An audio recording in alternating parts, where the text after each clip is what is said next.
Hello, students, and welcome to your English language class. I hope you all are doing good. In today's video, we'll be learning about verbs. Now, what are verbs?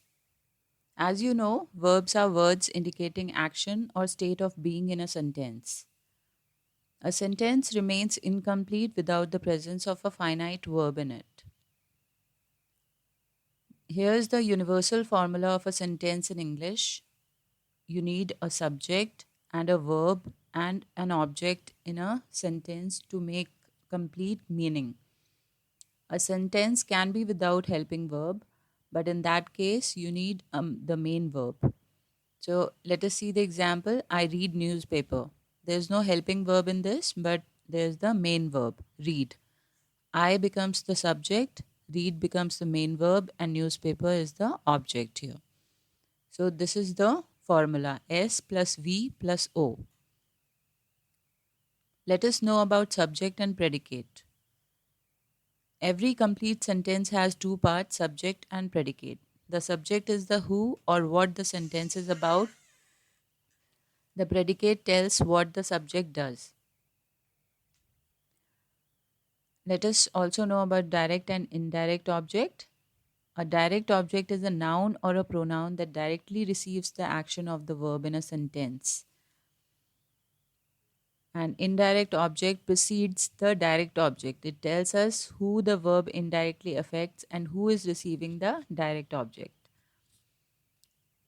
Now, let us understand this by taking an example. Tina gave me a bag. Now, you can see that Tina is the subject in this sentence. Gave is the verb. Tina gave what? Tina gave a bag. So, टीना का जो direct action है वो किस पे हो रहा है bag पे so that becomes the direct object here and who is receiving that direct object me so that becomes the indirect object in this sentence so gave is verb, direct object is a bag, and indirect object is me. And you can always see that the indirect object precedes or comes before the direct object in a sentence. Let us take one more example. Disha loves flowers. Loves is the verb here and flowers is the direct object. There is no indirect object in this example. So these are examples of direct and indirect object. There are three main types of verbs: action verbs, linking verbs, and helping verbs. In your previous lower classes, you must have learned about action verbs. We'll be learning about linking and helping verbs in this video. Now, action verbs tells what action something or someone is performing. Linking verbs connects a noun or pronoun with a word that identifies or describes it. Like for example, he is a doctor. तो हम जो subject है इसमें ही pronoun उसको हम describe कर रहे हैं that he is a doctor so is becomes the linking verb here and helping verb is added before another verb to make it a verb phrase helping verb main verb के साथ add on होके एक verb phrase बनाते हैं examples of action verbs you already know words like jumping, sleeps, eats are all action verbs: throw, catch, drive, swim, brush, sleep, etc. These are example of action verbs. Examples of linking verbs: be, appear, become, feel, grow, look, remain are all examples of linking verbs. Like I am a doctor, the sky was grey, the diamonds appeared to be genuine, she seems very happy, that sounds a good idea. These are all linking verbs.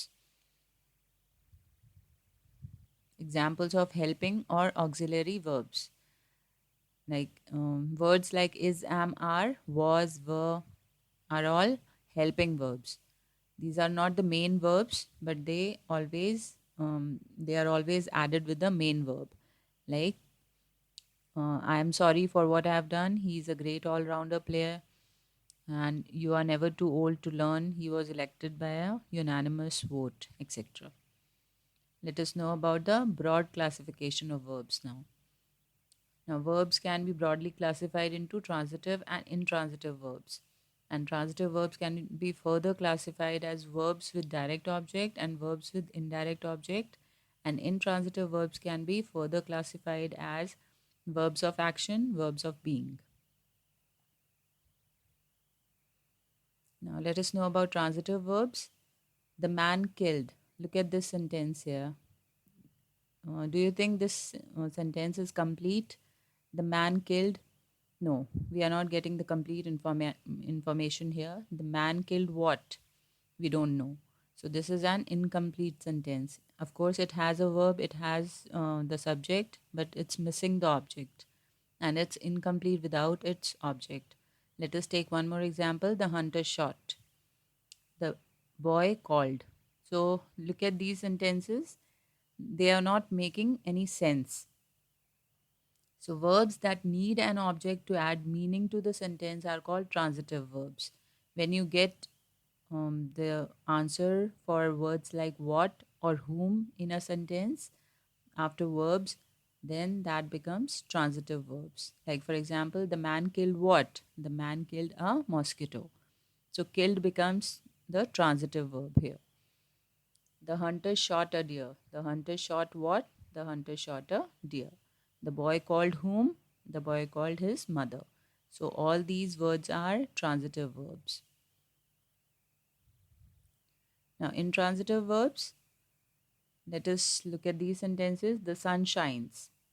Do you think it's a complete sentence? Yes, it is. The sun shines. सूरज चमकता है. तो उसमें हमें कोई object की ज़रूरत नहीं है ये बताने के लिए कि सूरज the sun shines what the sun shines whom no we don't need all these answer the sentence is complete in itself it doesn't need an object the birds fly the phone rings so you see the verbs shines fly rings doesn't need an object here verbs that do not need an object to complete the meaning of the sentence are called intransitive verbs. Hope you've understood all about verbs. Thank you for watching this video.